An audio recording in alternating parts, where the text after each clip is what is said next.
Hi நண்பா, இந்த ஒரு வீடியோக்குள்ள சூர்யா சார் நடிப்பில் வெளியான ரெட்ரோ திரைப்படம் இதுவரையும் 18 நாள் முடிவில் உலகம் முழுவதும் எவ்வளோ கலெக்ஷன் இருக்கு அப்படின்றதுக்கான ரொம்பவே முக்கியமான பாக்ஸ் ஆஃபீஸ் கலெக்ஷனை படக்குழு அதிகாரப்பூர்வமாக வெளியிட்டிருக்கிறாங்க.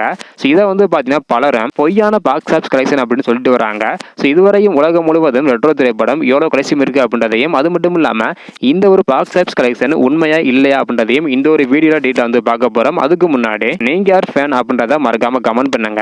ஓகே அன்பா, வாங்க இன்னைக்கான வீடியோக்குள்ள போகலாம். ஓகே அன்பா, ரெட்ரோ திரைப்படம் இதுவரையும் எவ்வளவு கலெக்ஷன் பண்ணி இருக்குது, இந்த ஒரு பாக்ஸ் ஆஃபீஸ் கலெக்ஷன் உண்மையா பொய்யா அப்படின்றத பாக்குறதுக்கு முன்னாடி ரெட்ரோ திரைப்படம் பாத்தீங்கன்னா ரிலீஸ் ஆன ஒரே வாரத்துல 100 கோடிக்கு மேல வசூல் செஞ்சுள்ளதாக படக்குழு அதிகாரப்பூர்வமாக அறிவிச்சிருந்தாங்க. அதன் பிறகு எந்த ஒரு பாக்ஸ் ஆபீஸ் கலெக்ஷனுக்கான ரிப்போர்ட்டையும் பாத்தீங்கன்னா படக்குழு வெளியிடல. இந்த ஒரு நிலையில நேற்று பாத்தீங்கன்னா 2D நிறுவனம் ரெட்ரோ திரைப்படம் இதுவரையும் உலகம் முழுவதும் 235 கோடி வரை கலெக்ஷன் செஞ்சுள்ளதாக அதிகாரப்பூர்வமாக ஒரு போஸ்டோட பாத்தீங்கன்னா வெளியிட்டு இருந்தாங்க. இதை பார்த்த நெட்டிசன்கள் ரொம்பவே ஷாக்கிங் ஆகிட்டாங்க. அதாவது ரெட்ரோ திரைப்படம் வெளியான 2 வாரத்துல பல தியேட்டர்கள் இருந்து படத்தை தூக்கிட்டாங்க. இந்த ஒரு நிலையில தற்பொழுது 235 கோடி வசூல் செஞ்சுள்ளதாக படக்குழு அறிவிச்சிருந்தாங்க.